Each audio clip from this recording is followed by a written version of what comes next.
Natural perfumery is an ancient art in alchemy. It harnesses botanicals for fragrance.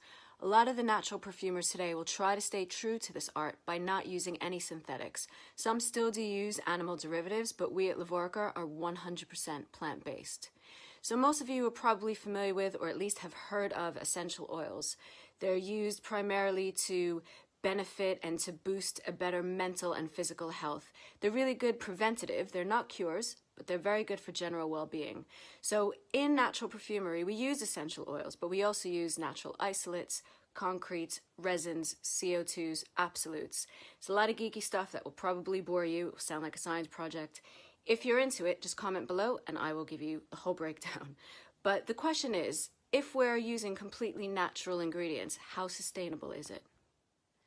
Sustainability is a big issue in perfumery because a lot of our beloved botanicals can be obtained in ways that will exploit a land or a culture.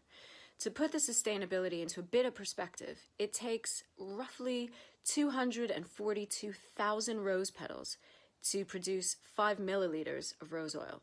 It's about that much. It's 100 drops of oil.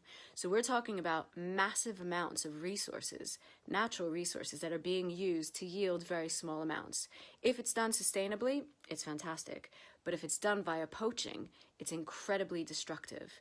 And it's important to note that in the same way there are poachers out there who are killing animals for their hides and for their body parts, there are poachers who are pillaging land to get the raw materials that they could sell on illegally. Sandalwood and frankincense are two of the biggest ones to watch out for, and I'm going to break it down for you.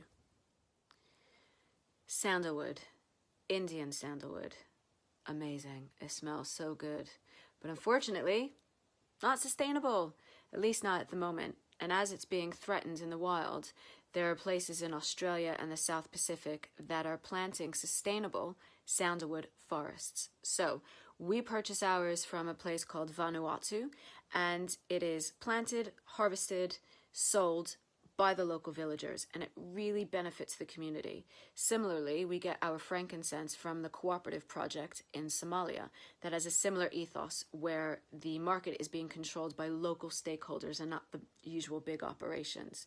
So we hope that by giving you this information, it helps you know not only what's in our Levorica products, but it gives you the questions, the right questions and tools to ask other companies what they put in theirs.